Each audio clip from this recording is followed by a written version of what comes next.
Good evening, everybody. Happy Tuesday evening. And let's see. Let's just do some like back stretching, right? Yeah, my lower back is sore nowadays a little bit. So okay.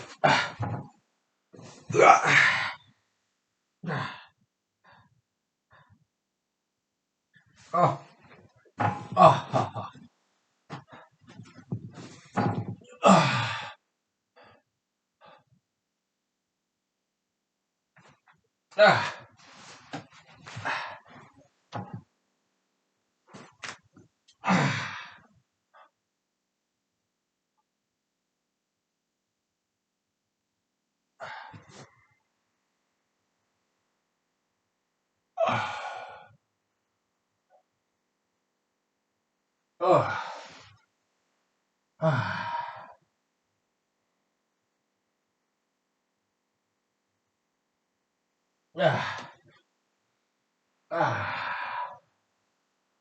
oh,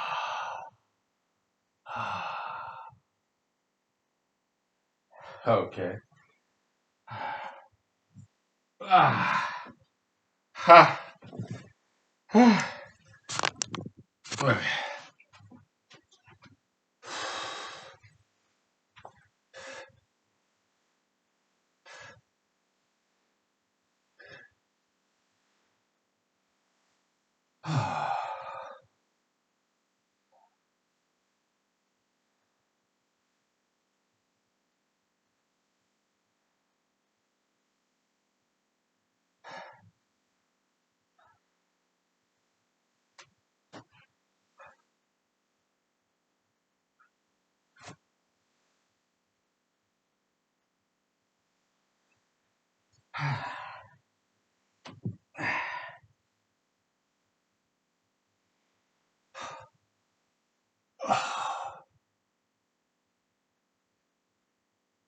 Oh,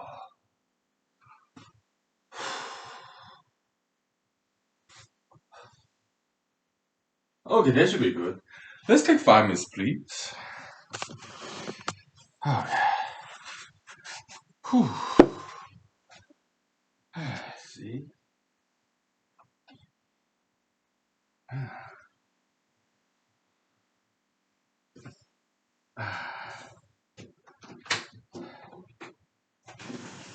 Okay.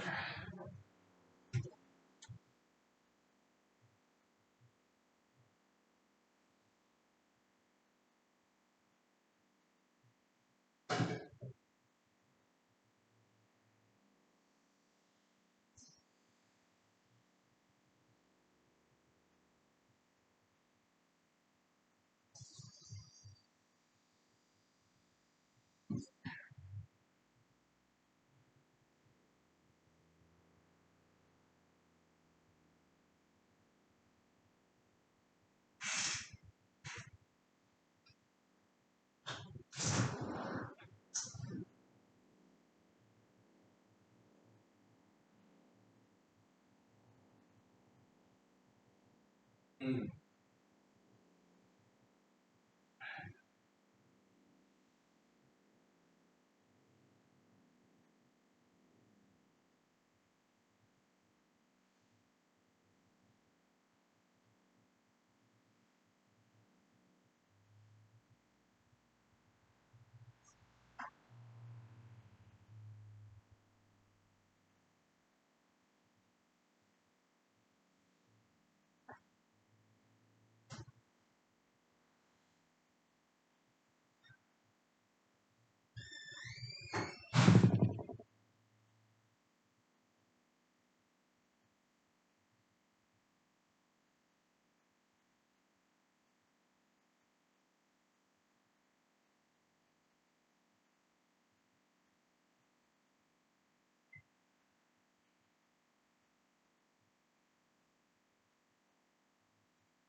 Ah, boy.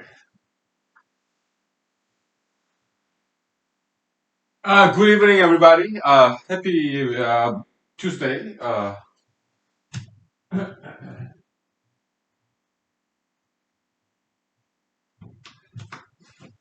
Happy Tuesday. And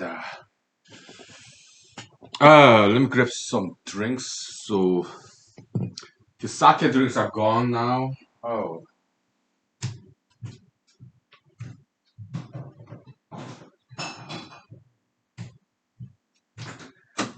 well,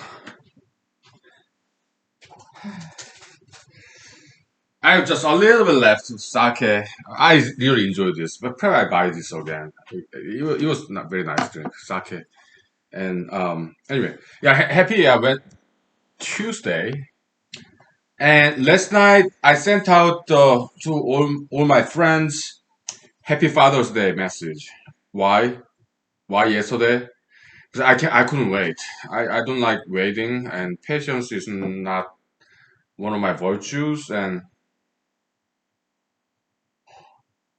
I couldn't not wait until all the way until June. What this year Father's Day is like something like June 20. I could not wait that long, so I just emailed out all the many friends of mine. How many? I guess by now like hundred of them. Okay, yeah, Happy Father's Day. And also, I also same time I sent out to my female friends too. Yeah, Happy Mother's Day and Happy Father's Day. Okay, it was quite elaborate. Yeah, so that's how it starts.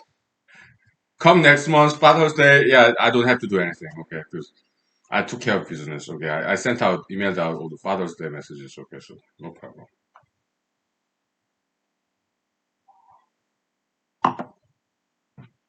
What else? So lunchtime today, yeah, I went to a restaurant. It's kind of like franchisee. I'm not in liberty to tell you which one. Okay, just a nationwide franchise is one of that. Okay, in a town that I don't frequently go to. Okay, it's not in the valley. It's somewhere in Anchorage. Okay, but on business, yeah, I was in Anchorage today and went to restaurant and it's franchisee kind of.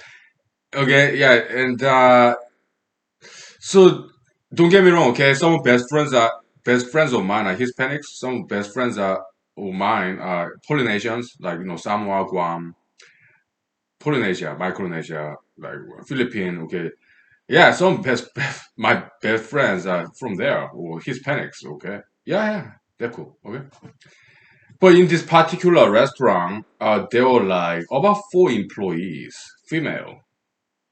This is I don't know what kind of ethnicity they are. I did not ask, but my guess is that some of them are like Polynesians and some of them are Hispanics. Just judging from the way their appearance, skin tone, and their accent. Okay, yeah, and they follow my Asian accent openly. All four of them. Okay, and but was I offended? Not really. Why?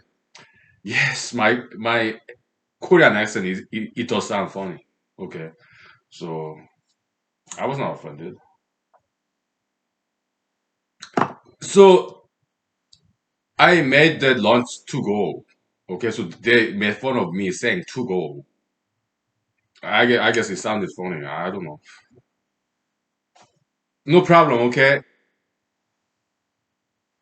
but I was kind of hungry, so and I was my plan was eat half of that lunch there and take the other half to go. Okay, but I was so hungry, I ended up eating all of it in that restaurant. Oh, and behind my back, they would keep laughing at me and make comments about me, making fun of me. With like something like, "Are you still here? Are you set to go?" Okay, so and this is not funny anymore. What did I do? Nothing. Why? I would just not go to that restaurant again. Okay, so I just pray for them. Okay, God, let them be more mature and more professional. Let them grow up and let them repent in Jesus' Amen. That's it. Okay, so I finished my lunch and I got out without saying a single word. Okay. So was it one of those instances of anti-Asian bullyism? I think so, a little bit. Okay, so but did it really hurt my feelings? Not really. Not really. Why? With my accents, yeah, sure. Yeah, it can be funny. Yeah. I guess they were just very bored. Okay, so they wanted to make some fun at my expense. That's fine. Okay, no, not a big deal. So I was not offended. But a week ago in the park, I was running and a teenage male man,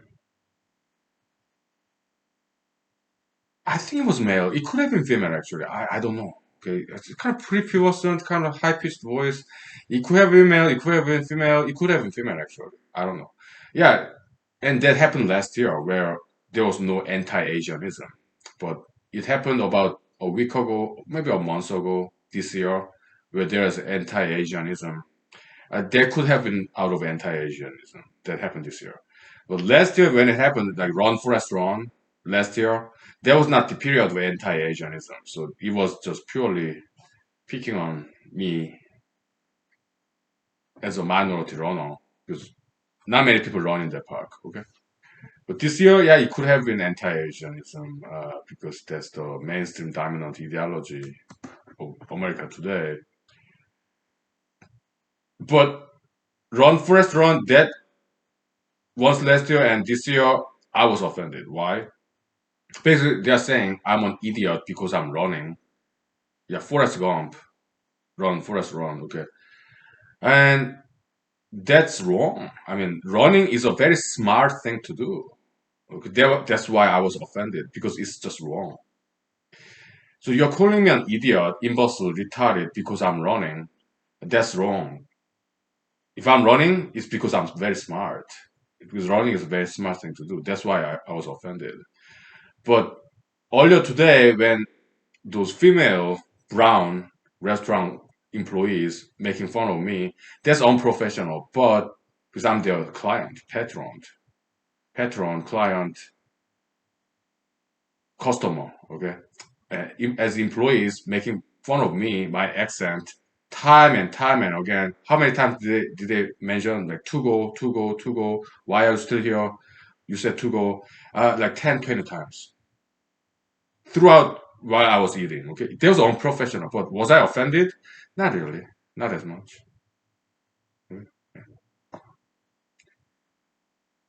Yeah. So I mean, racism is me being picked on because of my Asian race. That's it's well, yeah,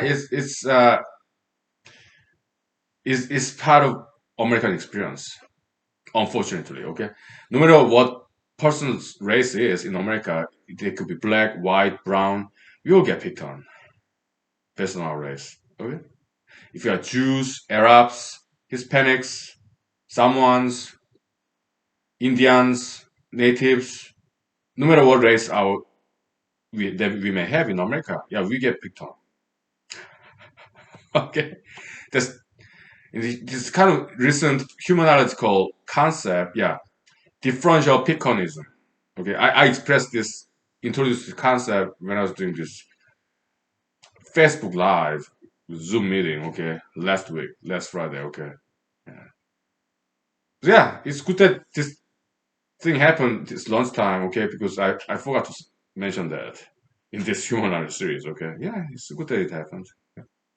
We take 5 minutes break, please. Okay, and I will talk about differential piconism, picking on somebody out of difference between me and another person. Okay, based on difference. Okay, we'll talk about that. Okay, all right. Let's take 5 minutes break, please. Okay, very good.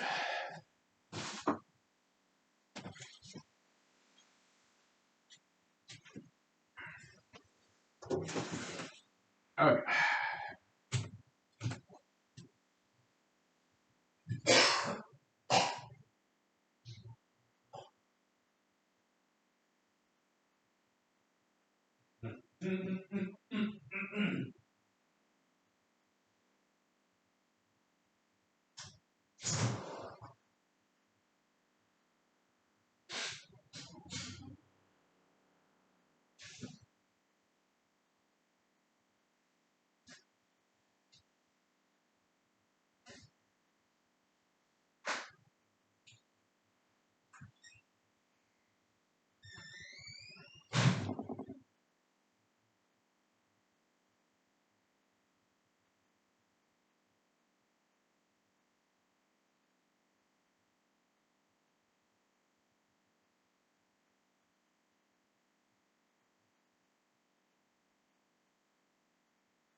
Ah,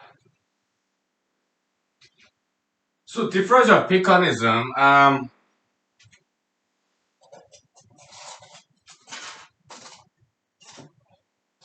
Let me just regurgitate what I said in the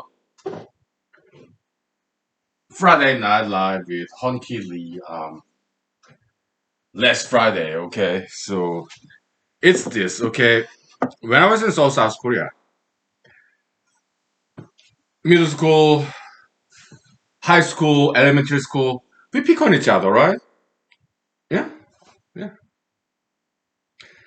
I mean, bullyism is just serious, more serious case of picking on others, right?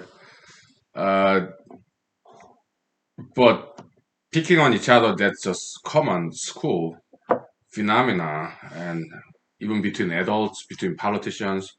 Yeah, it's just the way people are. It's copium transfer, okay, copium taking, okay, or copium retaking, copium, copium taking and copium taking back, copium take back, okay.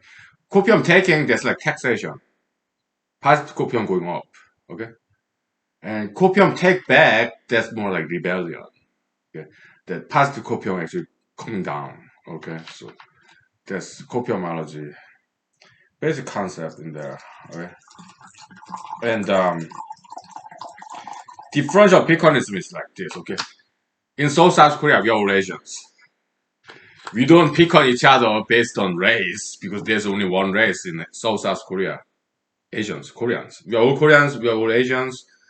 So we cannot quite pick on each other based on race because we are all same race, Asians. Okay. Now, but not all Asians are look the same. Okay, we Koreans we can differentiate from each other. Okay, we have height differences, weight differences. Okay, so in South Korea, in elementary school, maybe skinny guys pick on obese guys, obese Asians. Okay, so skinny Asians pick on obese Asians based on this body weight difference, and obese Asians pick on skinny Asians based on body weight difference. Okay, tall Asian males may pick on shorter Asian males, or shorter Asian males may pick on taller Asians based on that height difference. Okay, how about age difference? Maybe young Asians may pick on old Asians, and old Asians may pick on young Asians based on difference. Okay, yeah. I even in America, okay, yeah, what's that the okay boomer, right?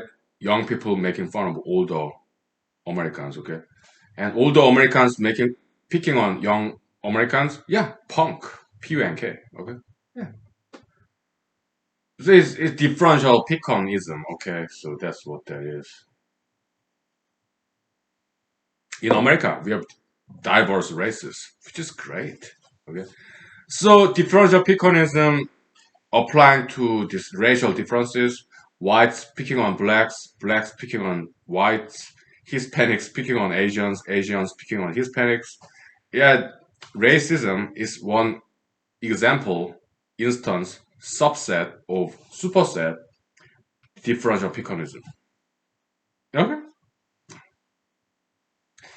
Or in Korea, yeah, Korean males and females, they pick on each other's genders. They may say, "You guys," or you guys may say, "You girls." Huh? Yeah, gender difference. Okay. Yeah. Differential piconism based on genders. Which can be said misogyny or sexism, whatever, which is a subset or superset differential piconism. Okay, so that's the concept.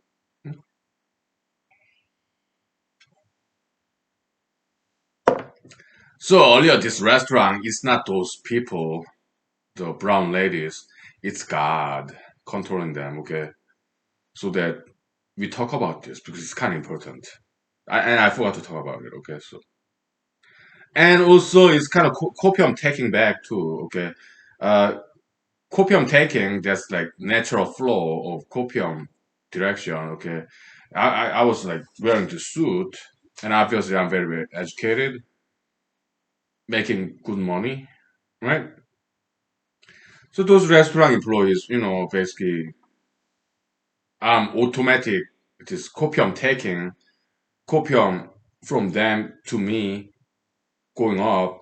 Okay, uh, because in terms of income level and education level, my status is higher, socioeconomic status class is higher than they were. Okay, so yeah, and automatic, spontaneous, natural copium flow from low to high, positive copium flow from low to high. Okay, and they want to take it back, copium retaking or copium taking back, copium take back.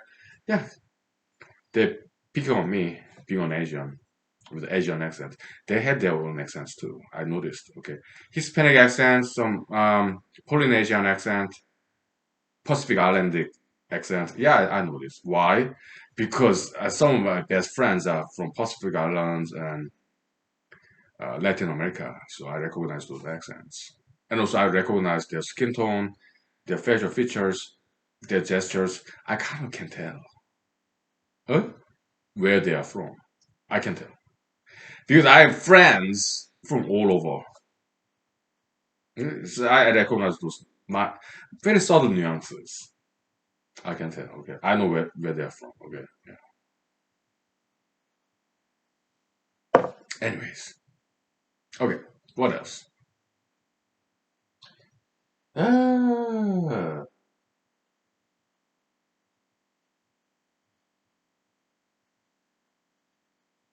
so Mr. Robert Zemeckis movies.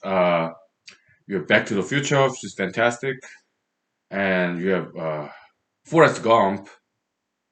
How did I like that movie, Forrest Gump? Mixed. Okay, yes, there's some good parts in that movie, but the girl dies for no reason. Okay, the girlfriend of Forrest Gump. I do not like that. Okay, I don't like death. In Back to the Future, yeah, Dr. Brown died, but he got his share of resurrection. He got benefit from his own time invention, time machine. Okay, I'm sorry, spoiler alert. Okay, he got his resurrection. Okay, so that's great. I don't like death. All right, even in a movie or novel, I don't like it.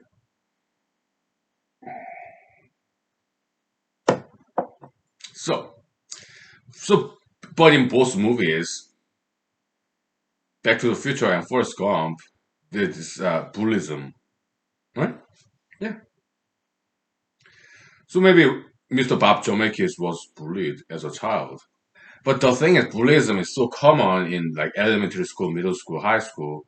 Pretty much everybody has their share of experience of bullyism. Okay, pretty much. It's no big deal to me. I mean, to me, it's no big deal at all. Okay. Well, actually, the way I see it, bullies. Okay, I see them as like kind of like drill sergeants. Okay, God's scourge, kind of like drill sergeants, so that we become stronger and smarter. Okay, so yeah, that's what I see. It's all God controlling people, okay, and sending us some bullies so that become more stronger and smarter, disciplined. Okay, yeah, just like drill sergeants, right? Yeah, that's how I see it. Hmm? Yeah. What else?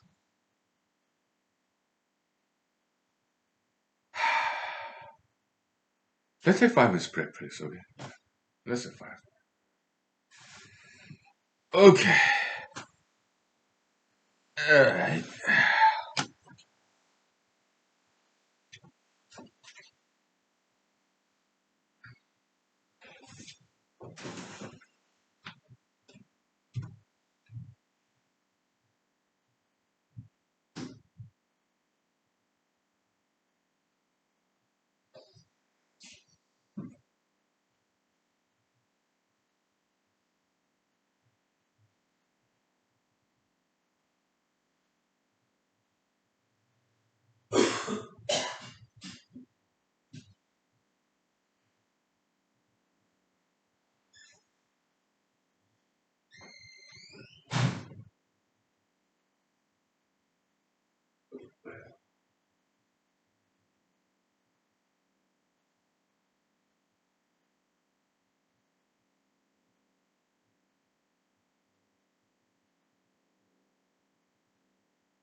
So let's talk about anti-Asianism a little bit.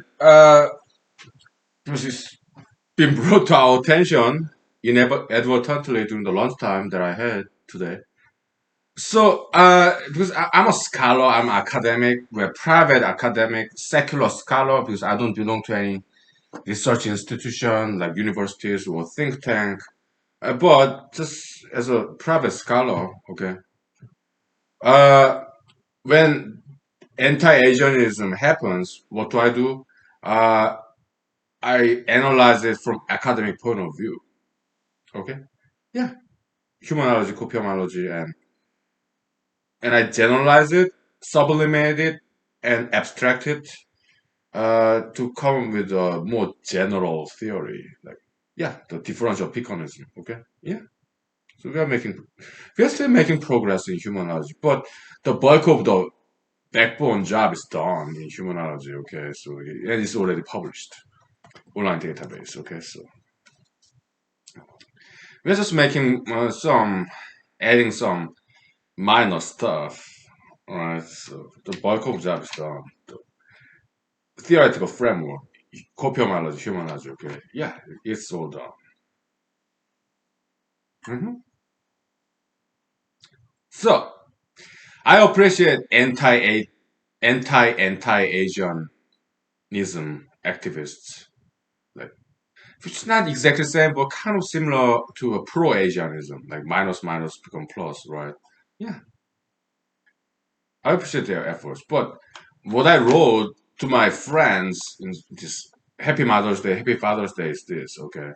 Last night. Yeah, you Americans of all different races, you treated me like as if I'm your son, your brother, your nephew, even your grandson. So thank you. Happy Mother's Day. Happy Father's Day. Okay, that's what I said. Okay? Because mostly that was my experience. Okay, people of all different races in America. Okay, they treated me as if I'm their own family member. Okay, so thank you. Yeah. Hmm. Okay. What else?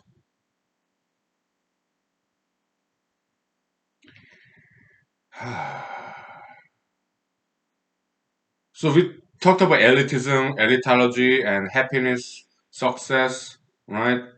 So in this brand of humanology, we define success as moral happiness. Okay, if you are moral, if you are happy, then that's success. You're a success. Okay? Money, power, fame does not factor into this success equation in this brand of humanology. Success is equal to morality plus happiness. Okay? There's no variable money, power, fame, mammon. It does not exist in this success definition or equation of this brand of humanology. Okay, yeah. Money, power, fame does not even. It's not even a factor. Okay, not even a variable.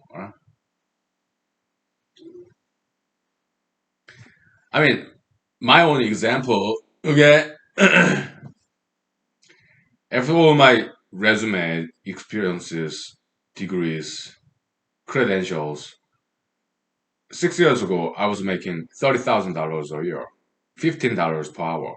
Okay, as a computer programmer in Alaska. I was happy.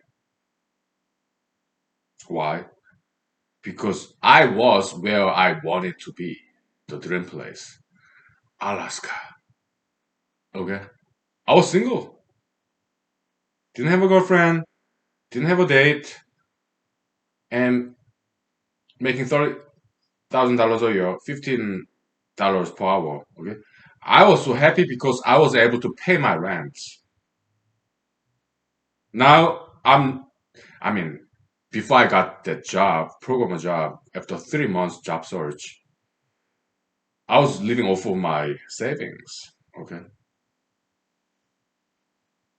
some kind and generous neighbors of mine in my apartment complex, they would give me some food.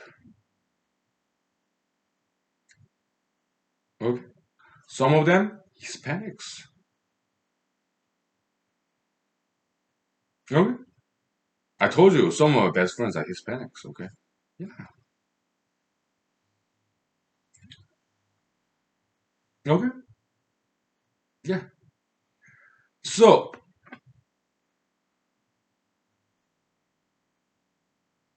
and I got a, so I came to Alaska, lived here for 3 months, living off of my savings, meager savings, couple of $1,000s, whatever. Okay, what did I eat?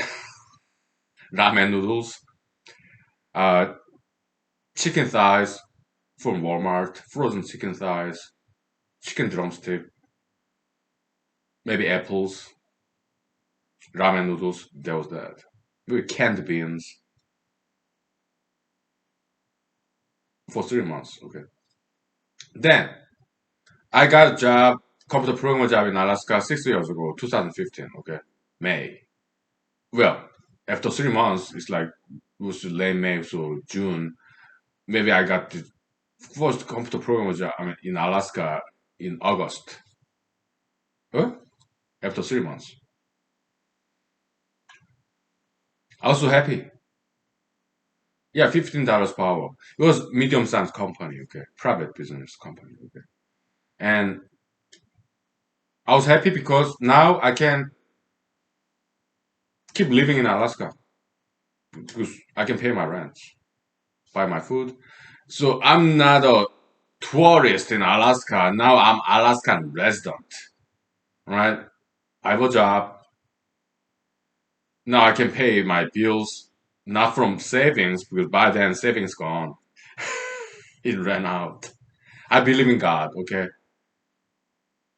I just ran into this gentleman in a, bar. We were talking about girls, ladies, and then we start talking about what I do for a living. And yeah, I'm jobless. I used to be a computer programmer, and they hired me very next day. Okay, to me, that's like divine intervention. God is like Deus ex machina, God from the machine.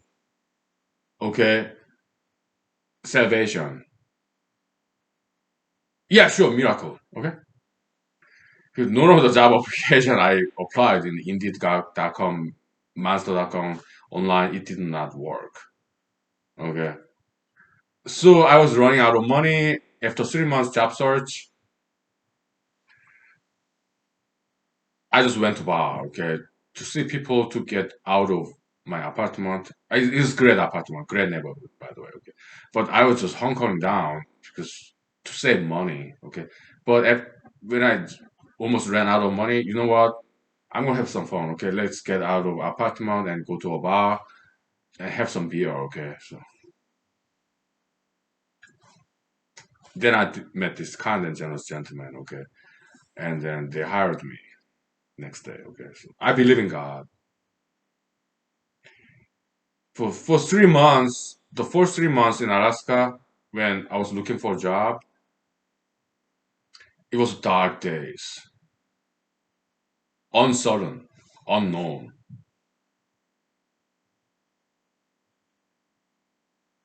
So I started writing novels, and it was very dark novels. Just catharsis, therapeutic, getting my dark, negative feelings out in words. So some of those novels I wrote back then, it was very, very, very, very dark. Alright. I used my pen name. I did publish it. But most likely you will not find it. Why? I use my pen name, not my real name. But it's not free. It's 24/7 downloadable somewhere in the internet. It's like $1, $2, $3 a piece. Okay? And I wrote many volumes of novels. Total, because even after I got this job, okay, I kept on writing novels. About two dozens of them. Okay? It got brighter after I got this job. Okay, so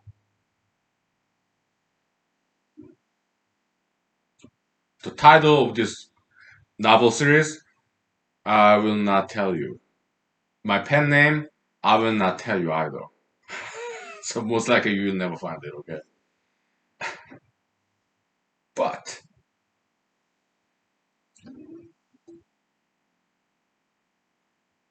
Somehow, a couple of my friends found it, and they warned me, recommended me to unpublish this one volume. And later on, I heeded their recommendation and I did unpublish it. I did not get rid of it, but I made it invisible to public's view. Okay, why? It was too dark. All right, so, and I'm very grateful to my friends who allotted me of that. So how did they find out?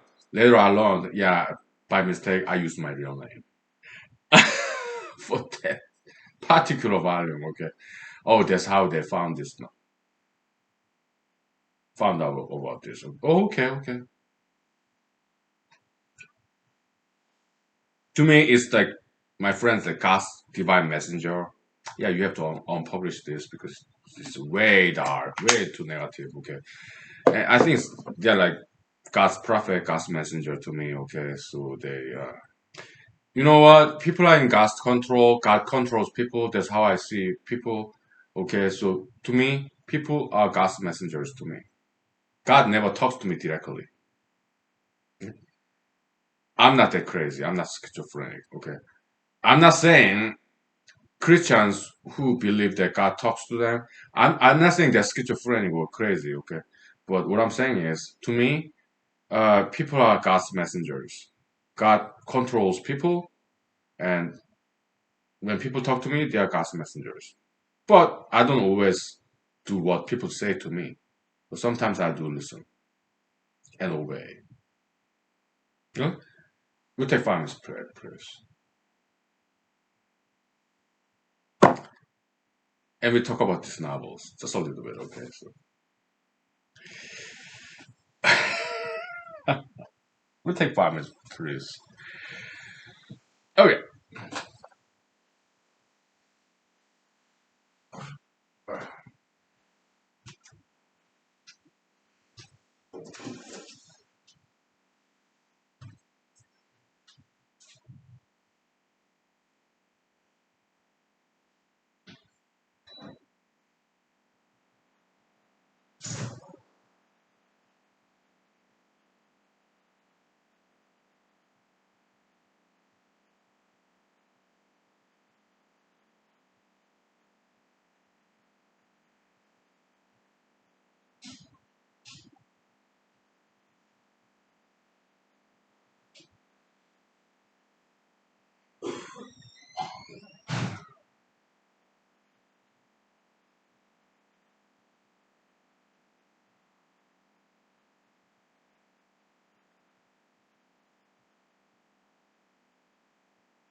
All right.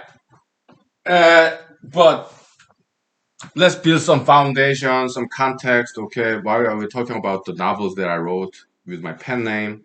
Uh, there's some context to that. Okay, tracing back the memory lane. Okay, I was let.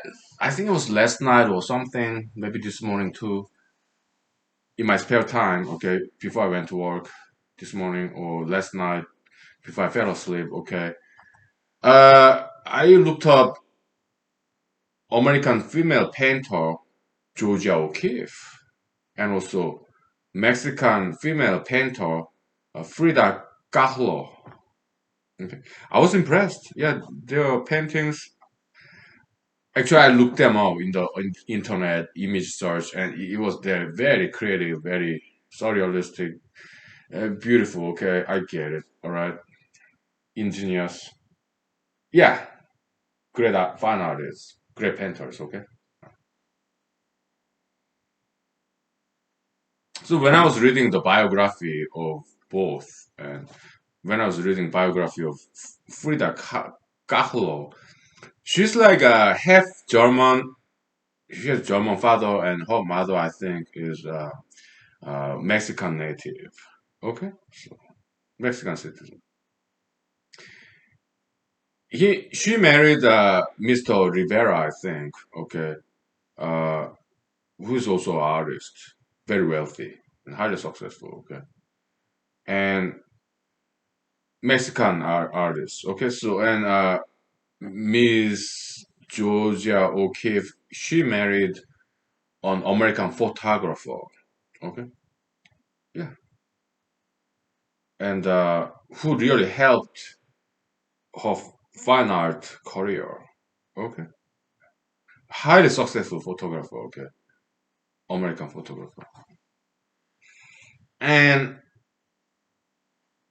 also Mr. Rivera, he helped career development of this Miss Frida. Okay, Carlo, something like that. Yeah, it was beautiful. Okay, husbands helping out career of their wives. Beautiful, right?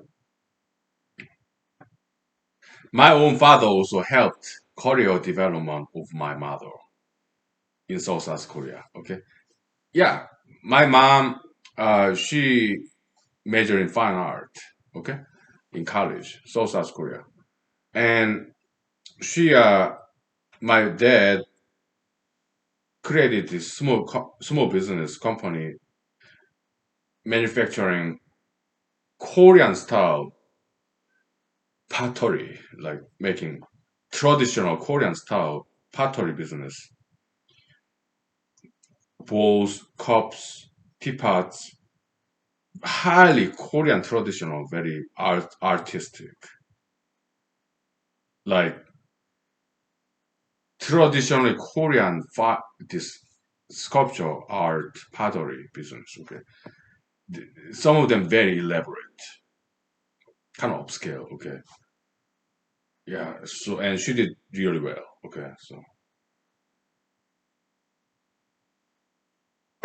because my dad, very cool guy. Okay, she married my mom, obviously, and my dad wanted my mom to use her talents because my dad know her talent as a fine art, also as a business person. Because my mom is very smart person, very well educated. Okay, so my dad did not want to waste my mother's talent and education, and my dad created this LLC, limited liability company, Korean version. Okay, and he created this small business company and gave it to my mom to manage, and she did very well. Okay, so that's my parents. Okay, very cool people. Okay,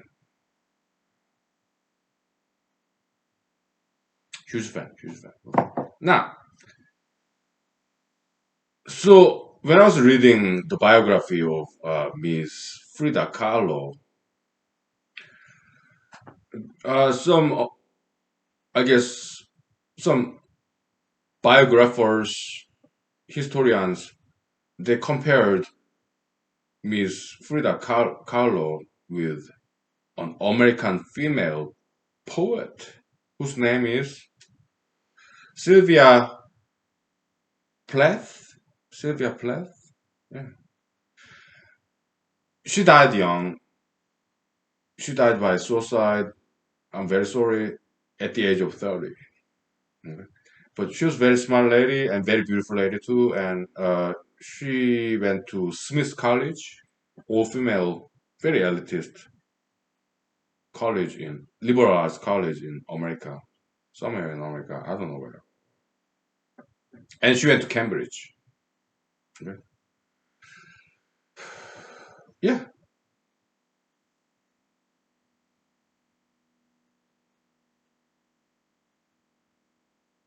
not very well known, right? But I haven't read her poems. Okay, I'm sure she was very good poet. Okay, yeah. She has very long Wikipedia article about her biography. Okay. Her husband was British and he was kind of brutish too. Okay, some domestic violence there, but he was a poet too. Okay, I mean, what kind of poet commits domestic violence?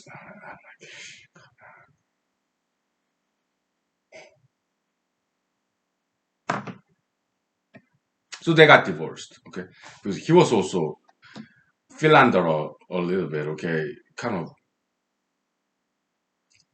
extramarital affair. So they got divorced. Okay, but,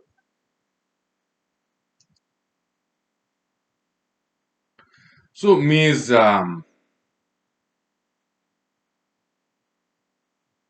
Sylvia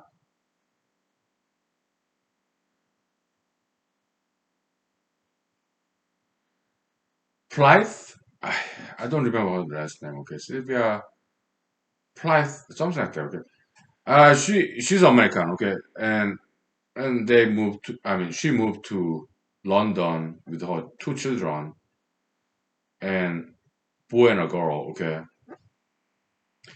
uh, her daughter became writer, female writer. Okay, in America, I think. Okay, her boy, her son, uh, somehow he moved to Fairbanks, Alaska, and he died from suicide. Okay, it's in her biography in Wikipedia. Okay, so there's some Alaskan connection, surprisingly. Okay, so Miss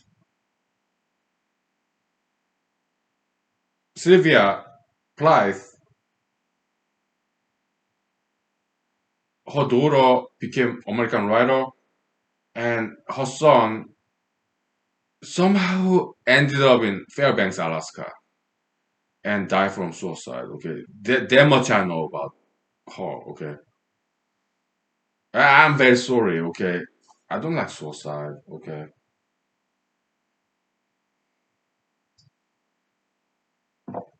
I've been to Fairbanks. Yeah, beautiful city, great people. Okay, but in winter it gets way too cold. I've been to Fairbanks once. Okay, I went there like about 3 years ago, 2 years ago, around Christmas time.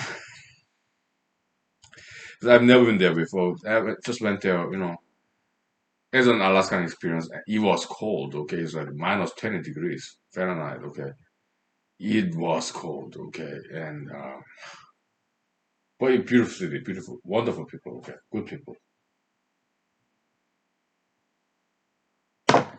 So Kensington Point. Okay, so Miss Sylvia Plymouth and Plythe.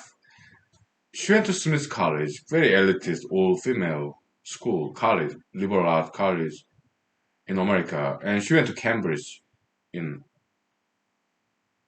Britain, Great Britain, okay, Britain, England, whatever, okay. So but they did not teach her how to be happy, how to do diet, exercise.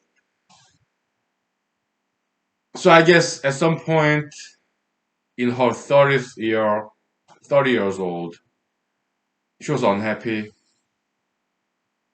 and she died from suicide. Okay, and I'm very sorry. Okay, but so all these elitist schools, okay, They did not teach her how to be happy, how to do diet exercise. They just taught her how to study. Okay, so not very good education is educational institutions. Okay, all they teach is how to study, how to study, how to just study, study, study, study, study. But they don't quite teach their students how to be happy, how to survive and thrive, how to do diet exercise, how to go to work, how to make a living. Okay, so yeah, elitist institutions sometimes they are not very good schools. Okay, that's one of the reasons I transferred from South Korean science high school to regular high school. Okay, because it was just too elitist. Okay, they don't quite emphasize on morality and ethics. It's all about study, study, study. Okay, I did not like that kind of education, elitist education. Okay, so I'm more into like whole person education concept, like morality, ethics, sports, right? Helping on each other, caring about poor people. Okay, but that Korean South Korean Science High School, very elitist, okay? They were nice to me. They let me transfer to regular high school, okay? Because I know of some other in South Korea, in Seoul, there are two science high school, okay, back then, 1990s, okay? And outside of Seoul, in South Korea, there are some other science high schools, okay? I know I learned some of them did not allow transfer, okay? You can just drop out of elitist science high school in South Korea, and but you cannot transfer to regular high school. Some science high school was like that, very strict, okay? But that particular science high school that I attended, they allowed me to transfer to regular high school. They were nice to me, okay? And I did. Yeah.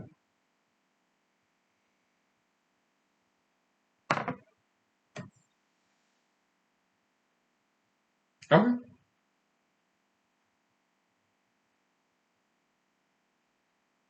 All right, we'll take 5 minutes break. I need some vocal rest. Okay. Yeah, story time, right? Yeah, sure.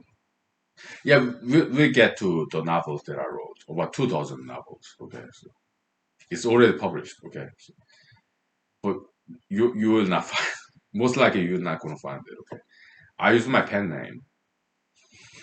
Okay, and I'm not going to tell you what that pen name is. Okay, so and I tell you why. Okay, so we take 5 minutes break. Okay, I tell you all about it. Okay, so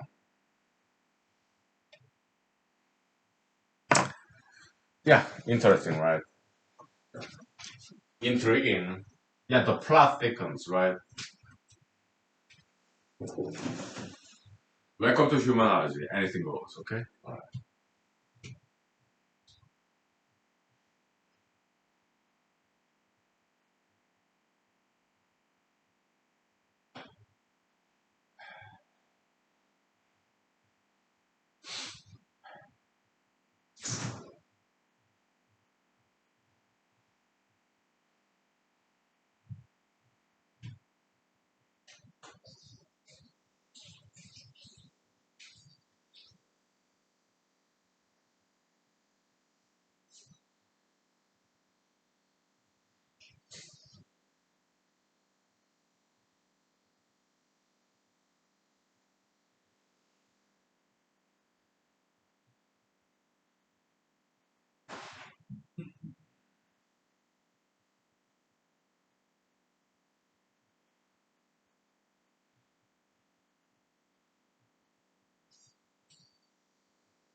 Okay, so I'm sorry. Yeah, I have to correct myself. It was Miss Sylvia Plath with A, not I or Y. Okay, it's not my accent. It's just memory lapse. I forgot that one vowel. All right, Miss Sylvia Plath. Okay, so I read her biography. Very interesting biography. Interesting life that she lived. Okay, so after Cambridge career, okay, in some literature, I guess, poetry maybe. She got her alma mater. She went back to her alma mater, Smith College. Okay, prestigious, elitist, all female liberal art college. Okay, and she was offered a job as a professor, lecturer in literature, and she took it for a while. But she realized that her teaching job, it consumes too much of her time, energy, okay, because she wanted to write poems, novels, whatever, okay, essays. So she got out of that professor job, okay, this prestigious alma mater, Smith College, all female school, okay, and then she got a job. I think it was Boston, Massachusetts, or somewhere, I don't know, some Eastern Coast place, as a receptionist, secretary in a hospital, something like that. Okay, so that she does not spend too much time teaching. And in her spare time, she can write all the poems, novels, essays that she wants. But that's what she wanted. She's a writer. Okay, so okay, very interesting. And then okay, so what's outstanding in her writer's career is that she kind of tried this brand new style of writing about her privacy, intimacy, secret, private, sometimes embarrassing life, history, story, her private emotion, very personal. That was kind of groundbreaking writing style that she did. Okay.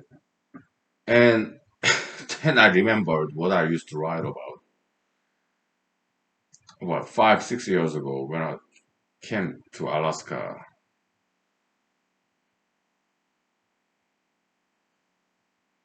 That's why I use my pen name. And that's why I'm not telling you what my pen name was, is, and will be. I'm not gonna tell anybody, okay? Why? The kind of things that I wrote about in this 2000 novel series, each of them 200, 300 pages, okay? I wrote a lot when I first came to Alaska 6 years ago. I wrote that novel series like 2000 volumes, okay? Like volume one, two, three, four, five. Okay, and it's all about my personal life, privacy.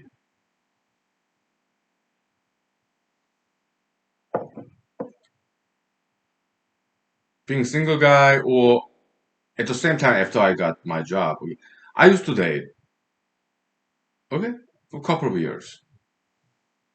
Yeah, how would ladies react in online dating sites? And I met a lady one at a time, of course, okay. And then we went to date, right? And sometimes, yes, second date, third date, I did not use real name, okay. I used capitals, some random capital like A, B, C, D, E, F, G. Okay, yeah, it's just because I wanted to protect their privacy too. And when I refer to myself, I also used not my, but some random alphabet letter. Okay. It could be K, A, B, C, D, N, whatever, okay, capital letter, whatever alphabet letter, character, okay, A, B, C, D, N, E, F, G, something like that, okay. Yeah, to protect my privacy and the ladies I met, also my friends, okay, it's only one letter, okay. Yeah, character, alphabet, okay. But it was more than that though. I would write about science, mathematics, philosophy, not politics too much, okay? But back then, I was not into politics whatsoever. I was not into politics at all, okay? But yeah, philosophy, science, mathematics, I did write about that, okay? And also my experience with single ladies, my dates, girlfriends, one at a time, of course, okay? It was kind of like that, okay? So that's the story of these novels, and it was so personal and private, okay? So that's why I'm not gonna tell you what my pen name was, is, and will be. Uh, but it's out there. Okay, I'm not making any money off of this. Okay. Yes. So yes, there's some ideologies. Okay. Some humanology too. Okay. Yeah.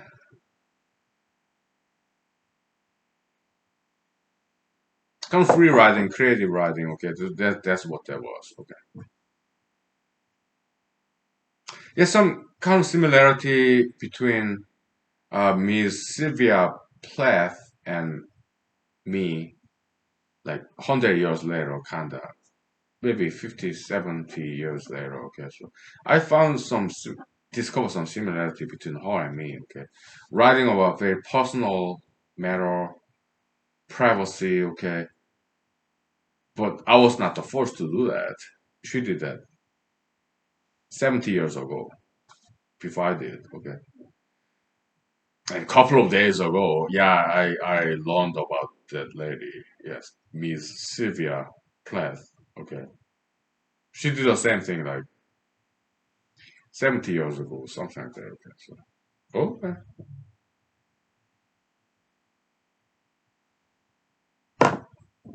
So that's that. Okay, let's move on. All right. What else?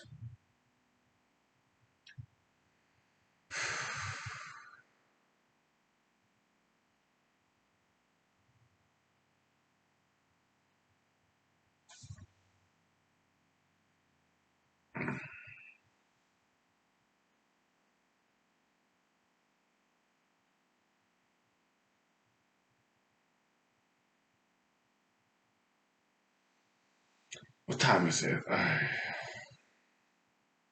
Okay, we'll take 5 minutes break, please. Okay, and we'll talk about some more elitism, elitology. Okay, study of elites. Okay, yeah. Okay, this is kind of elitology, study of elites. Okay, we already defined. We have traditional definition of elites and brand new definition of elites. Okay, yeah, we covered the basics. Okay, so we are building the foundation. Okay, study of elites, elitology, kind of brand new subject matter in humanology. Okay, so yeah, let's continue on there. Okay, so after 5 minutes break. Okay,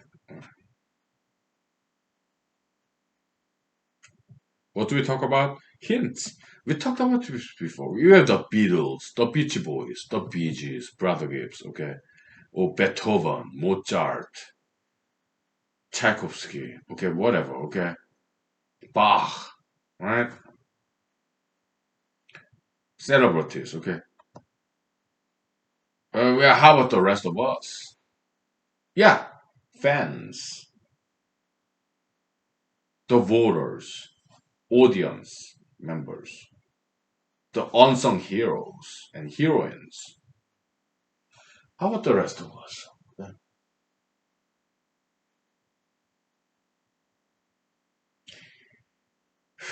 Is it fair that Wolfgang Amadeus Mozart, his name is remembered, Well, how about the concert goers?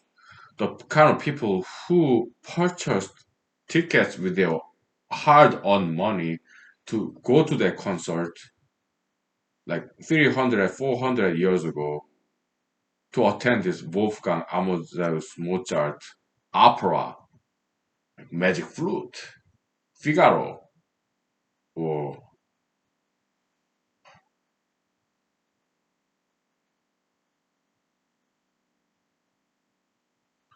whatever. Whatever, okay. I mean, Mozart's fame, his fame, Wolfgang Amadeus Mozart's fame, he owe us, the rest of us commoners, his fame because we bought his concert ticket, opera ticket. We are unsung heroes, okay? How about President Trump? He became famous as a businessman because of us, the rest of us commoners, unsung heroes. We bought his products, rented his apartment in his big building, Trump Tower, whatever. And as voters, 2016, he became president because we voted for him. Elites. How about the rest of us? Is it fair? His name, her name get remembered when the rest of us, our names are forgotten.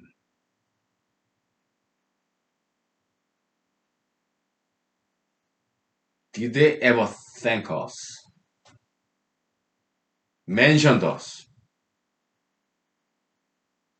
Or is it all about their names? Wolfgang Amadeus Mozart or Donald John Trump, Donald J. Trump. I don't know what that J is. Is it John or Jack? I don't know.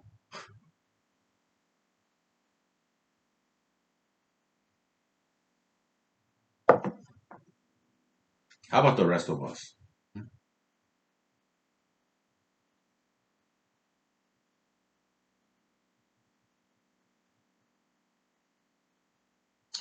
You Michael Jackson or Jack Nicholson or Kiefer Sutherland or all the Hollywood actors, actresses,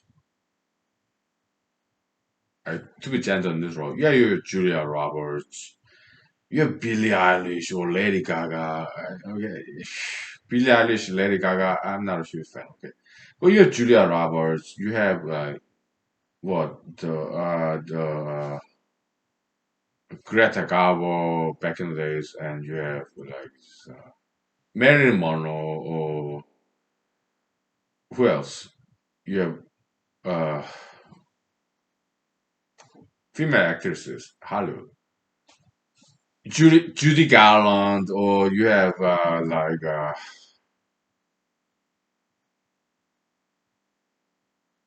Vivian Leigh, okay, Gone with the Wind, Vivian Leigh, and you have Elizabeth Taylor, and you have who are some great dancer and actress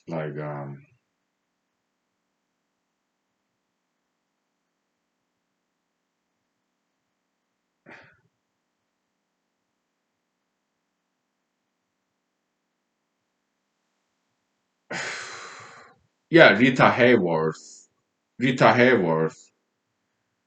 Okay, and then who's this?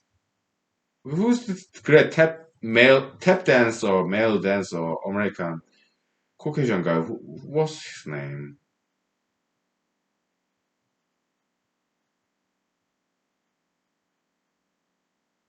Who danced with Rita Hayworth? And there's another female dancer, tap dancer. What's her name? Rita Hayworth. I think she was brunette. Beautiful. Yeah, brunette is beautiful. Okay, yeah, black hair, white skin, Caucasian, stark contrast. Black hair, white skin is beautiful. Okay, yeah, Rita Hayworth, beautiful, but there's another blonde hair. She's also beautiful. Great tap dancer too. What's her name? And who's that male tap dancer? I'm trying to think.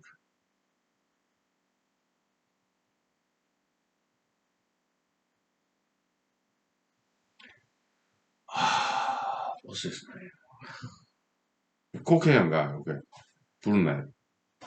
What's his name?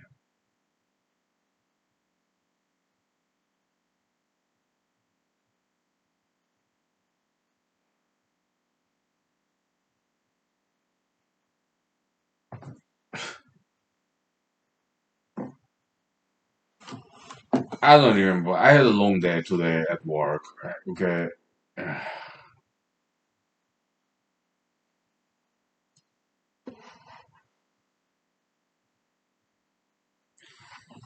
My cell phone is fully charged. Okay, so let me look that up. Look up those names.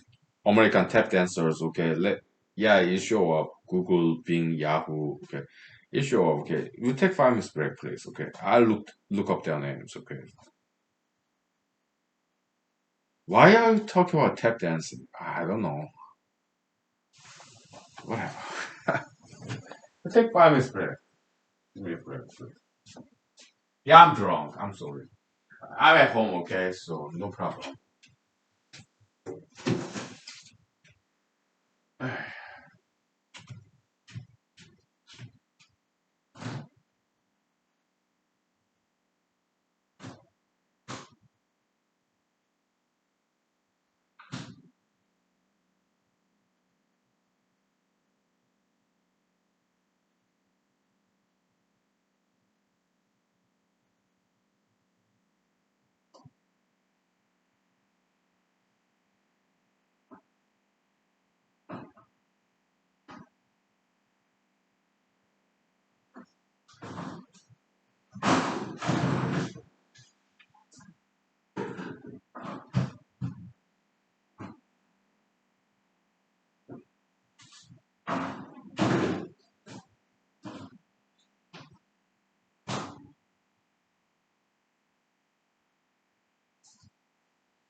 Okay.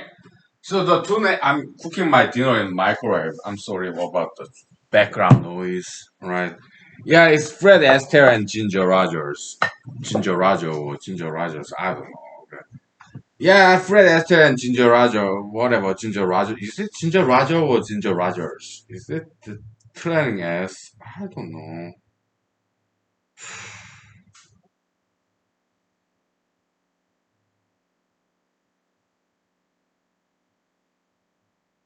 Ginger Rogers. Okay, that's trying S. Okay, yeah.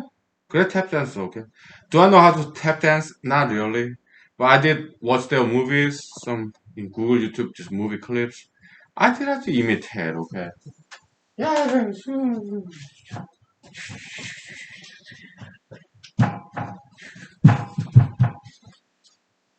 So something like that. Okay, whatever.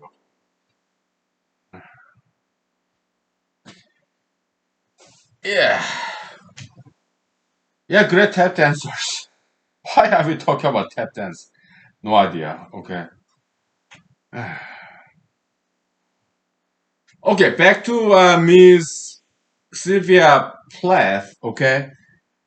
I mean, all these elitist schools, it could be Harvard, Smith College, or Cambridge in England, or whatever. It could be Yale or Stanford or whatever elitist schools. Okay? They don't quite. Maybe they have some dance classes, but they don't mandate their students to learn dance. I think, I hope they should have.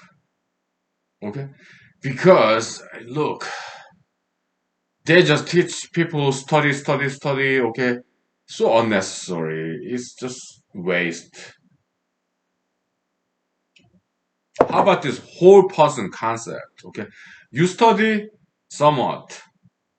Some other time you exercise, weightlifting, martial arts, dancing, running, some exercise. Okay. Some other time, how about music, singing? If they can handle musical instruments, I couldn't.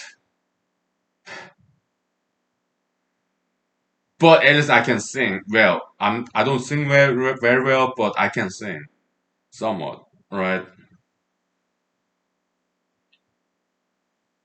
Music. How about fine art, painting, sculpture? Okay, whole person concept. How about with needle and thread and cloth sewing? When I was in South Korea as an elementary schooler, fifth grade, it was mandatory. As everything was mandatory education. We had to learn how to run. Men, females, at Korean elementary school and K-12 education in Korea, everything was mandatory. You have to learn everything.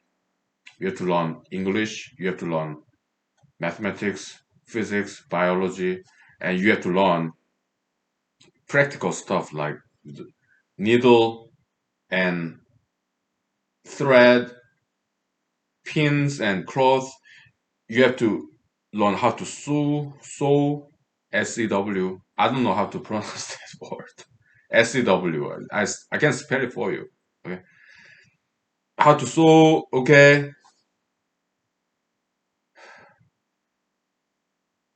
And I think it was very good education. Just back in 1980s, 1990s, South Korea, everything was mandatory. We did not have a choice to not take that class. To take that class, there was no option. Okay, everything was mandatory. I think it was a very good education. Okay? Educational policy. Back then, I did not like it, but when I think about it now, I think it's a very wise, good, mandatory education. We had to learn everything: history, literature, novel, poetry, fine art, music, how to sew just needle and thread, cloth, how to run, exercise.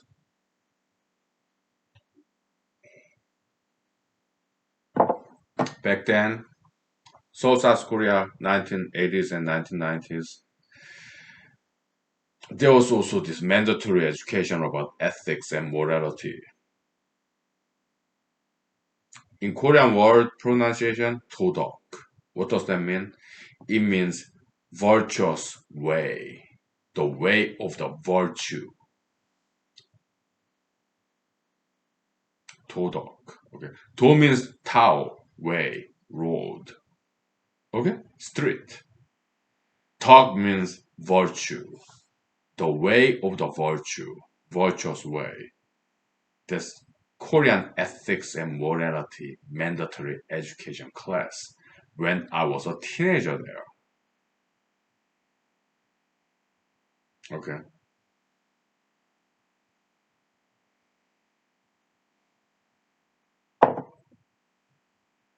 That was South Korea. When I was in the US Army, yeah, mandatory fun, mandatory classes. Oh yeah. Even in America, there still exist those mandatory education. Okay. Yeah, I think that's great. Where's my T-shirt? Let me go grab it. Give me 5 minutes, please. Okay. We'll take 5 minutes break, please. Okay. Yeah. I'm cooking my dinner in my microwave. Okay. So I'm a single guy. Yeah, I cook everything in microwave. Okay. I'm a single guy. Okay. Let's take five, please.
Okay.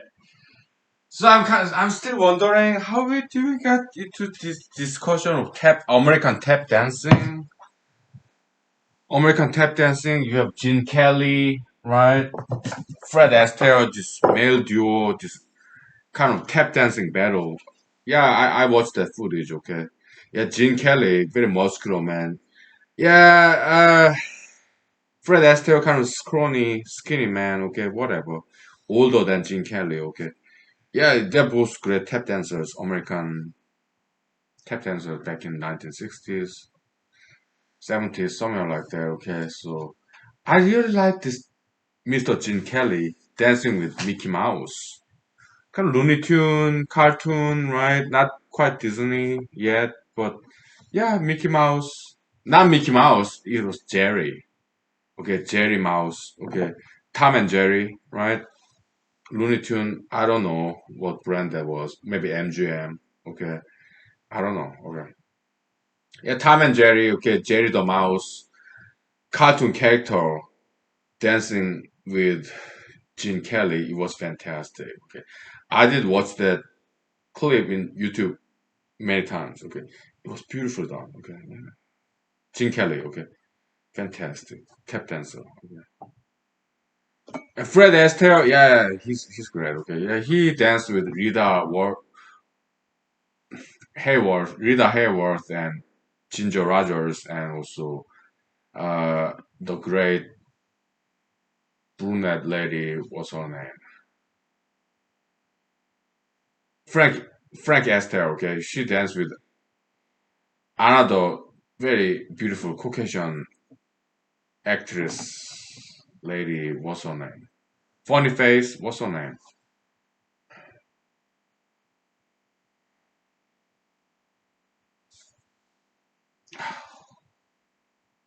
Let me look it up. Okay.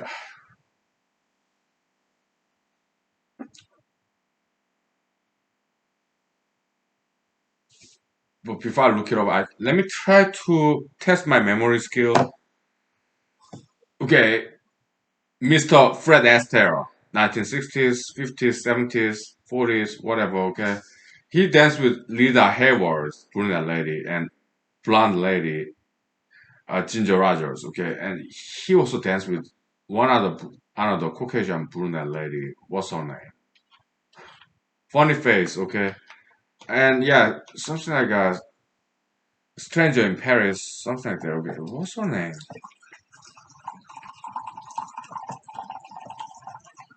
Let me try to remember her name, okay?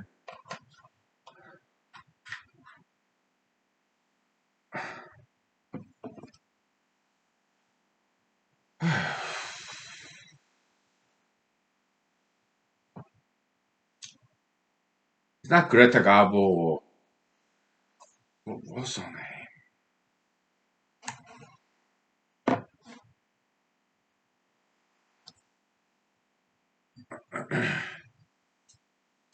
I'm trying to remember without looking up in the internet, okay? Yeah, funny face, American in Paris, okay? Yeah, yeah. I can look up a name very easily, but let's try some more different, difficult route. Like Jesus said, Mr. Jesus Christ, Israelite, Jewish, North Africa, Middle East, Arabic, brown skinned man, gentleman, Mr. Jesus Christ, okay? Yeah, do something very difficult, okay? Because the road to perdition is wide, downhill, adding my own stuff too. But road to salvation is very narrow, uphill, okay? I'm adding my own humanized stuff, whatever, okay? So yeah, let's try to remember this lady's name. She was in Funny Face. She was in, I think, okay? She also was in the American Paris movie, okay? What's her name? She's brunette, Caucasian lady, speaking multiple languages. I think she speaks French, maybe German too. Okay, but yeah, she's kind of like European American brunette, very tall, slender, back then very young American Hollywood actress, very beautiful. Okay, what's her name?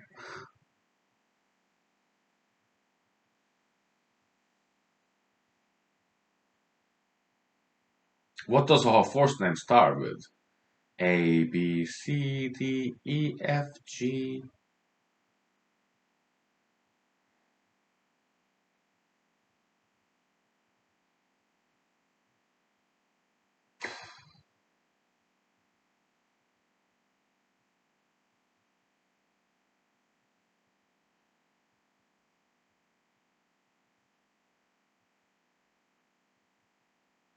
I think her first name or last name contains a letter A and also letter G.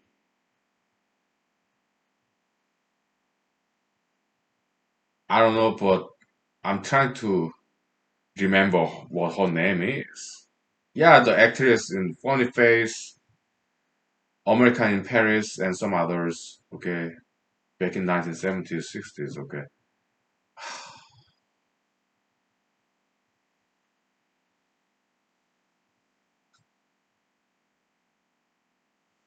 Hello, hello, anybody there?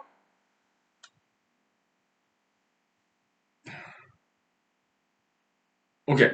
By the way, just remember. Okay, from reading this biography of Miss American poet, female Sylvia Plath. Okay. Yeah, she suffered some from depression and suicidal.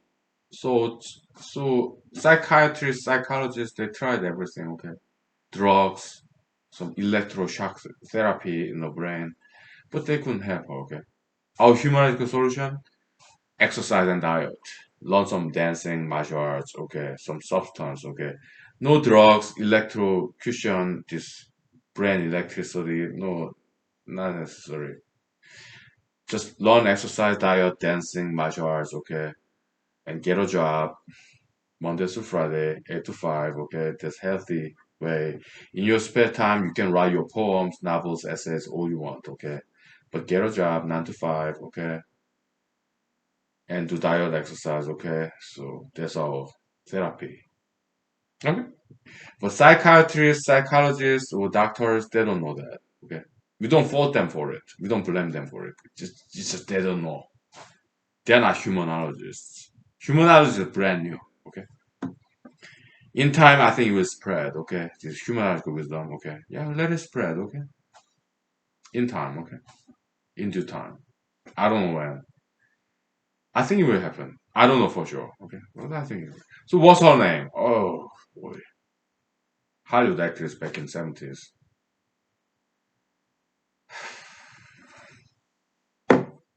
Let me cheat. Okay. I give up. Do I lie sometimes? Yes, I do. But it's very difficult for me to trace back the memory lane. When was the last time I lied? Because I can handle the truth. I'm a strong man. There are strong women too. I get it. Okay. I cannot speak for women. I'm a man. I can speak for men. Okay. Some of us men, we are strong. We can handle the truth. Okay. So I don't typically lie. Yes. Let me cheat. Okay. So I'm not lying about it. Okay. Funny face. Who was the actor? Actress. 1957.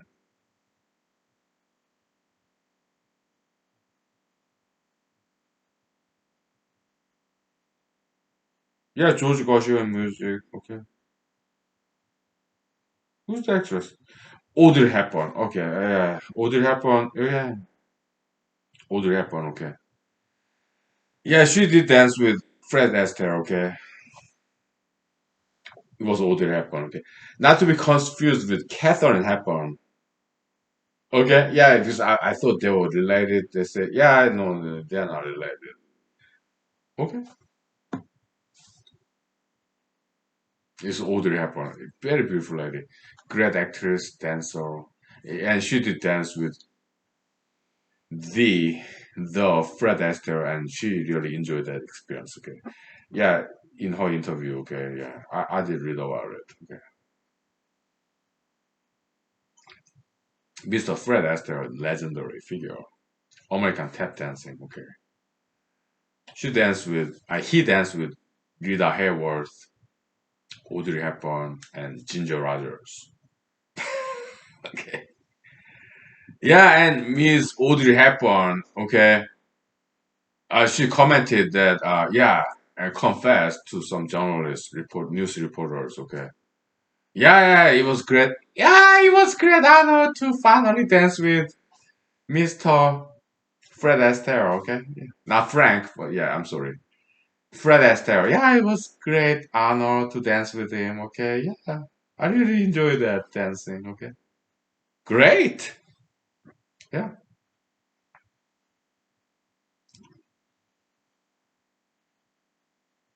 yeah,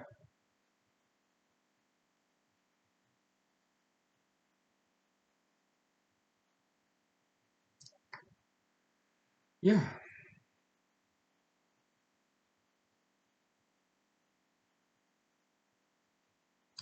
So some of these celebrities, right? They got their merit.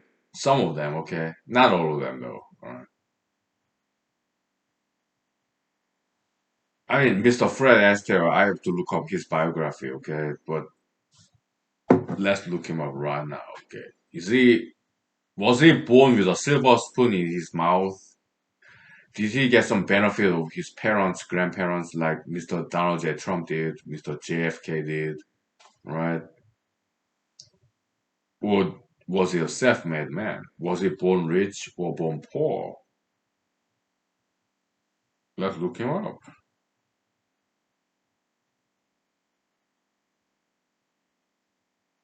Because we are talking about elitology, study with elites. Some elites got benefit from their parents, grandparents, like this Donald J. Trump, this John F. Kennedy, okay? But some other elites like Abraham Lincoln and some others like J.D. Rockefeller, okay? They're born poor. Kind of self-made man. How Fred Astaire, okay? Was he born rich or born poor? I think Ronald Reagan, the president, okay, former president, I think he was kind of self-made man too, okay? So, but yeah, Thomas Jefferson, James Madison, George Washington, they kind of benefited from their slave owning parents, okay, back in the days, okay.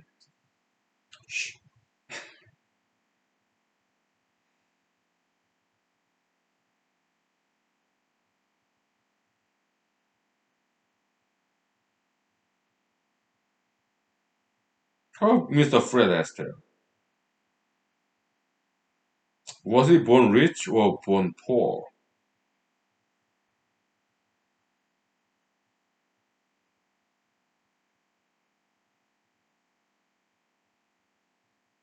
Okay, Mr. Fred Astaire is at least partially Jewish, okay. But was his parents, were they rich or poor? That's what I'm interested. Is he a self-made man, or did he get some benefit from his wealthy parents or not?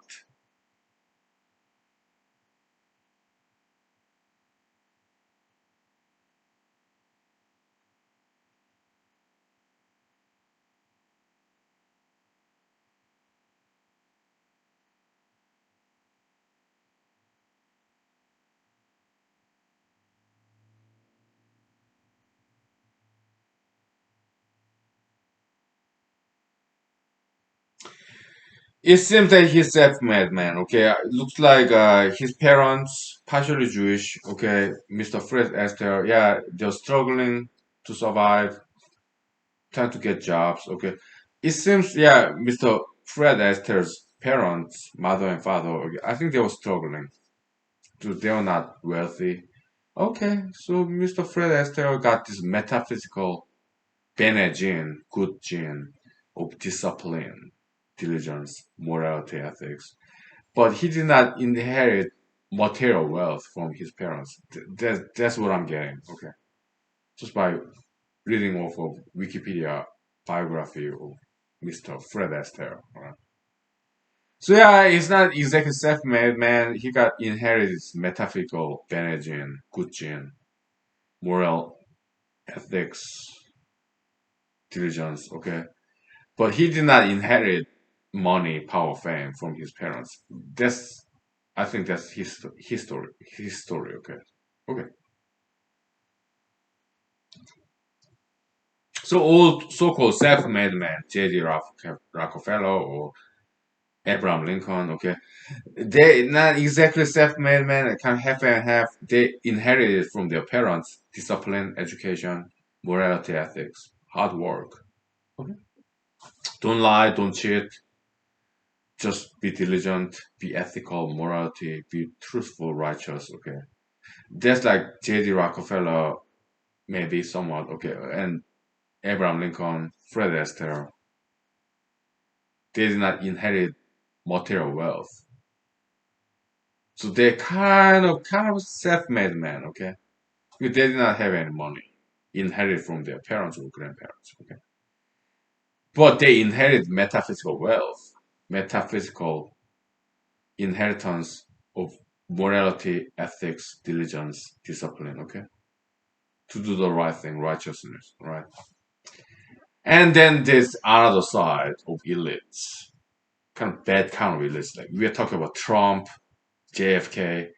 They inherited material wealth. Yeah, Trump's father, John F. Kennedy's father, is their own design, okay? Yeah, pumping the money, yeah, media outlet, okay, just bribe the journalists, politicians, whatever, okay? Yeah, just get my sons get elected or their business venture venue, okay? JFK, Trump, okay? Yeah, it's all their fathers working, material wealth inherited, but no metaphysical wealth there. Wanton presidents, okay? Okay? So just JFK and just DJT, Donald J. Trump or John F. Kennedy, okay? Kind of shenanigan presidents, okay? Oh, so happy I'm smiling. Their legacy, not very good, okay? So this shenanigan president, wanton presidents, okay?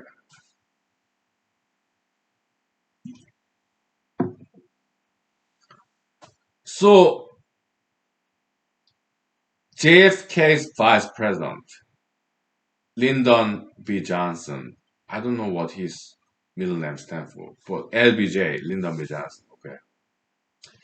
He made a comment about JFK's brother, Robert Kennedy. Okay. Because JFK, John F. Kennedy, Robert Kennedy, and Ted Kennedy. Okay. They benefited from this golden brand, the Kennedy. Okay. I'm not saying Kennedys are bad. Okay. Yeah, I have some friends, good friends, whose name is Kennedy. Okay. Maybe not related, maybe indirectly. I don't know. Okay. So not all Kennedys are bad. Okay. But when it comes to JFK, Robert Kennedy, Ted Kennedy. Okay. They benefit from their father, Joseph Patrick Kennedy. Okay. Very smart businessman. Okay. Just like Donald J. Trump's father. I think his name was Fred Trump, something like that. Okay. Very smart businessman. Okay. So Mr. Wanton President, former Vice President under JFK. Okay. Lyndon B. Johnson, LBJ. Okay. He commented about this Kennedy family. Okay. Because Lyndon B. Johnson, he's Johnson. He's not Kennedy. Okay. He said, you know what? I waited for my turn. Okay. I was vice president to your elder brothers, under your elder brother, JFK. Okay. I was vice president then. I waited my turn patiently. Yeah. And then later on, yeah, LBJ, Lyndon B. Johnson, I became the president. Okay. But he did not seek second term, which surprised me. Okay. I'm still learning about American political history. Okay. Good man. Okay. He's cool. Okay. Yeah, 1964 Civil Rights Act. Yeah, it's kind of original idea of JFK. Okay, so JFK is cool. Okay, also Robert Kennedy cool. Okay, it's about civil rights, advocate for the poor, poverty, help out the poor, very Jesusian, charity, great egalitarianism, and caring about African Americans. Okay, that's meritorious. That's great. Okay, it's their legacy too. Okay. Yeah, so LBJ carried out, okay, 1964 Civil Rights Bill, okay. That's great, okay. But the point I'm getting at is LBJ, Mr. Lyndon B. Johnson, former president of the United States, 1960s, okay. He commented about this Kennedy brothers, okay, Kennedy family.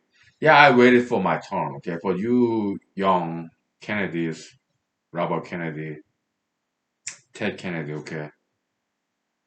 Yeah, you didn't quite wait with patience. You kind of cut the line, kind of short circuiting. I'm paraphrasing what he said, okay?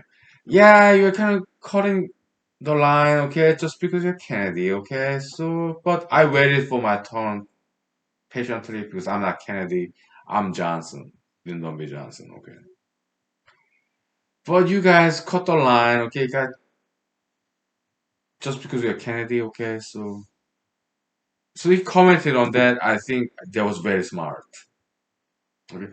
Lyndon B. Johnson, yeah, I think he's very smart man, very wise man. Okay, the Johnson treatment, nose to nose. Okay, I've seen that pictures. Okay, LBJ. Okay, I think it's cool. Okay,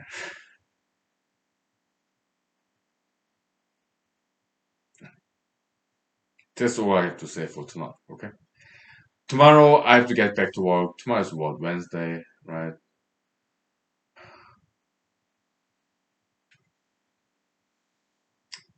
If I will become senator of the United States from Alaska next year, or 3 years later, if I become president of the United States, I will never work more than 40 hours a week. Okay? I will hire some elites who have no problem, young elites in their 20s, 30s. I will hire young elites who have no problem working 80 hours a week. Okay? But I'm not elite. I'm not young.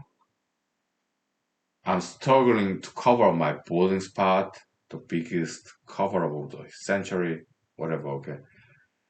And I cannot work more than 40 hours a week, okay.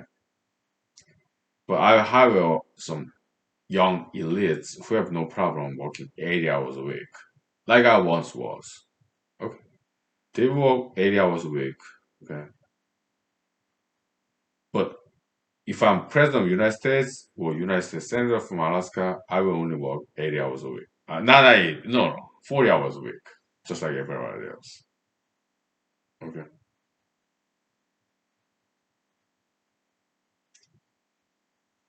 Yeah.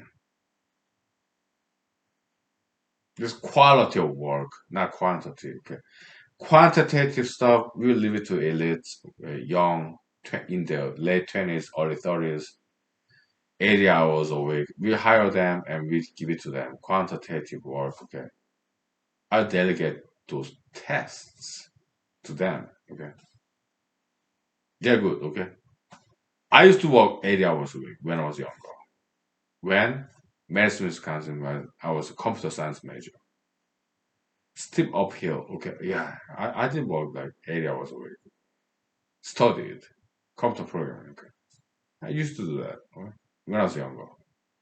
When I was in the US Army, yeah, when we deployed to Afghanistan, we kind of worked like that, okay. Yeah, we just clean the bathroom, sweep the floor. As an electrician for helicopters, we did that, and gate guard, okay, postal service, mail clerk, chemical room. It was like 80 hours a week. I was younger back then, okay. But now that I'm older, if I'm president of the United States or U.S. senator, okay, I hire just younger people, okay, who have no problem working 80 hours a week, okay. Yeah, but I'm old. I'm getting older. But my motto, maybe I'm getting younger every day, okay? At least I imagine, fantasize about it. Maybe I'm getting younger and younger every day, okay? In my heart. Maybe not in my body, okay? So,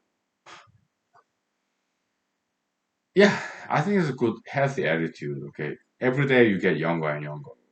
At least in your heart, in your mind, in your spirit, okay? Although our bodies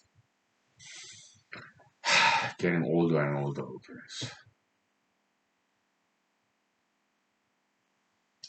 So yeah, diet, exercise, healthy food, okay? So what's in my dinner menu?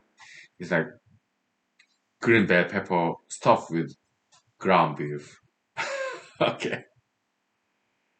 Yeah, this is what I've been cooking in microwave. I don't see anything wrong with microwave or plastic container. I think it was superstition that object microwave or plastic container. Okay. I think they're all cool. Okay. Yeah, I'm single guy. I'm not asking for any girlfriends. Okay. To be honest with you, I do not have any time for girlfriends. Okay. I'm happy single. I do my job as a lawyer. After that, as a humanologist.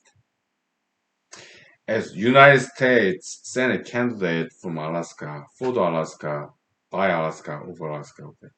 Yeah, I do what I can to save the world, at least to make this world a better place, just by on 1 inch, a little bit. Okay, we do our best. Okay, so yeah, well, we take 5 minutes break. Okay, yeah, friends, fans, elites, public figures, celebrities. How about the rest of us? Private figures, unsung heroes. We'll talk about that in 5 minutes, okay? Yeah, I forgot. I'm sorry. As you can tell, I'm drunk. If you can understand my English, thank you. Okay. I have some Korean Asiatic accent when I speak English. At the same time, I'm slurring because I'm drunk. Okay. So back in the day, earlier today, lunchtime, some brown females in this restaurant making fun of my accent. They are justified. and forgiven. Okay, yeah, my accent is very heavy and very funny. Okay, they are making fun of me. They are fully justified, more than fully. Okay, so yeah, I sound funny. Okay, I get it. Right? They are right. Okay, we take 5 minutes break, please. Okay. All right. It's all about love. Okay. I'm very Jesus and Christian. Okay. Follow Jesus. It's about love, not hatred. Just about love. Okay. Okay.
Okay.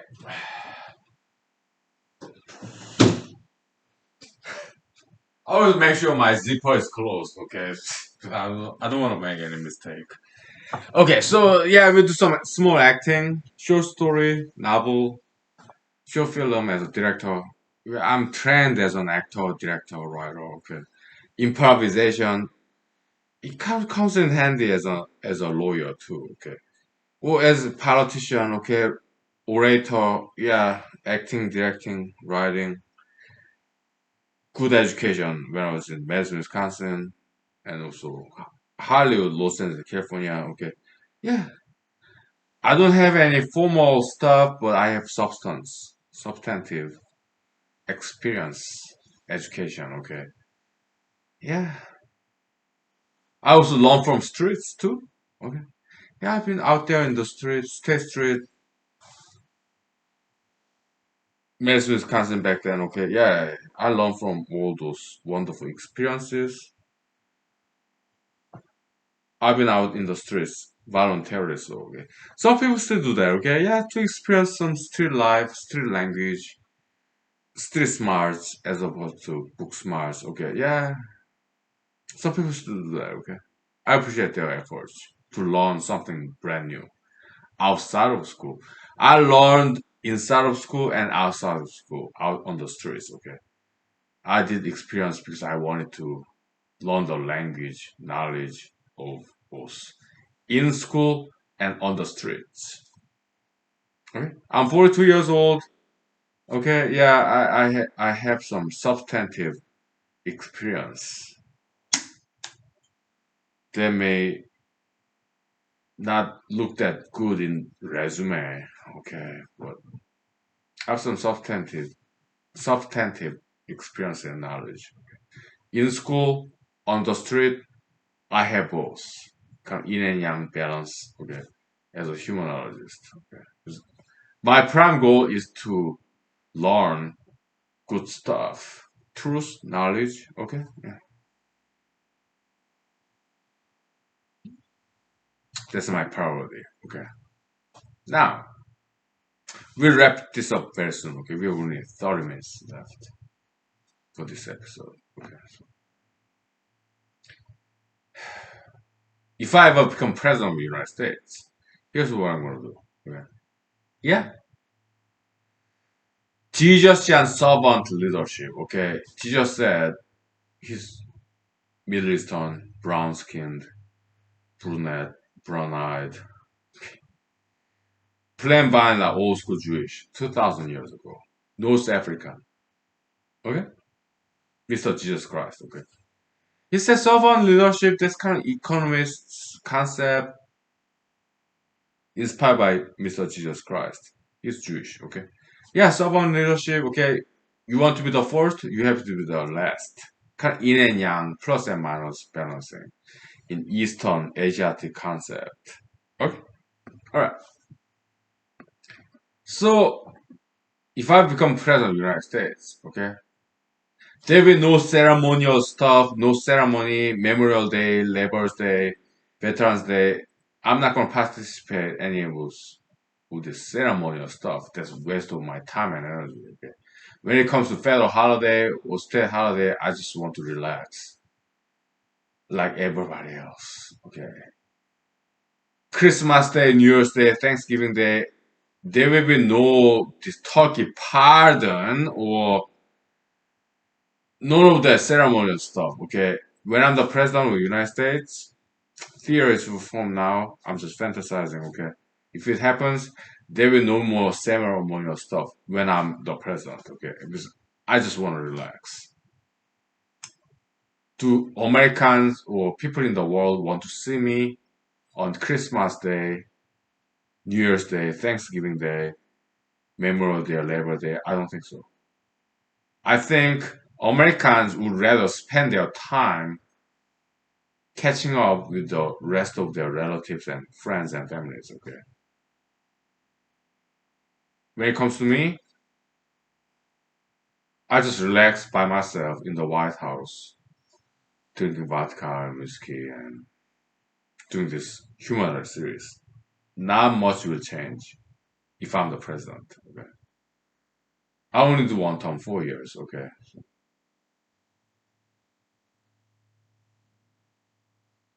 Yeah. No more ceremony. So to speech, I guess, was State of Union, State of the Union. What a waste of government, taxpayers' money, everyone's time. Okay. But yeah, I'll do every night this human series when I'm the president of the United States. Nothing much will change. Okay.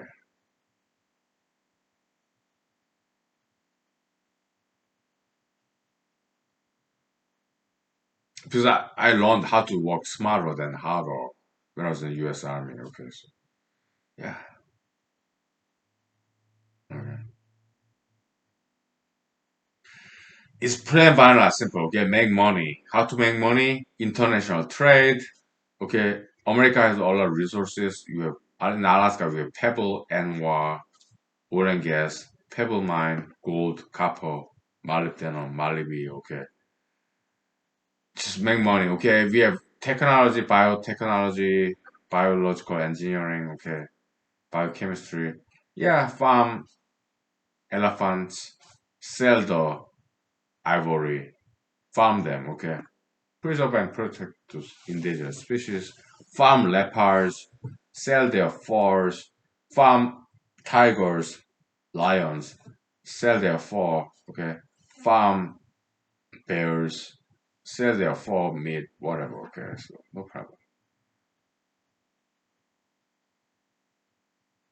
Make money, create jobs, okay?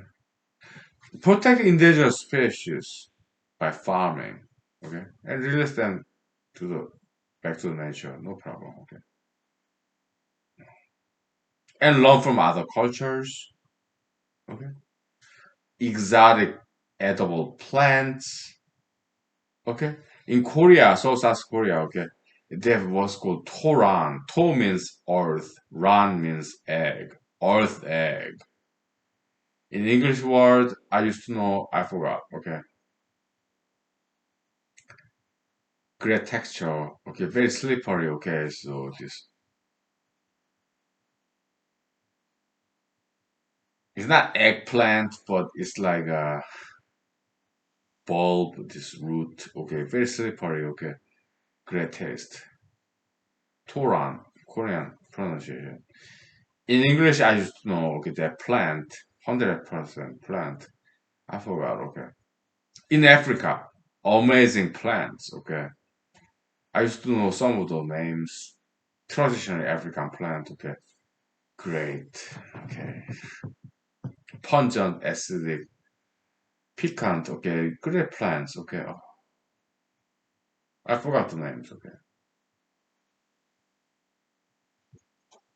Humble yourself, learn from each other, right? Learn from other cultures, international trade. Then we'll be happy. No more wars, crimes, no more homelessness. Okay?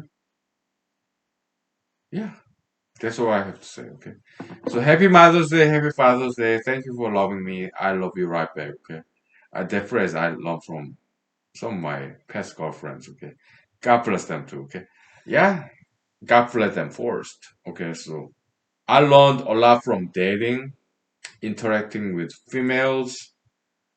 I learned about females, how they feel, how they think, and they bestowed me, shared with me amazing wisdom, ingeniousness, creativity. Okay, I'm a huge fan of females. Okay, yeah.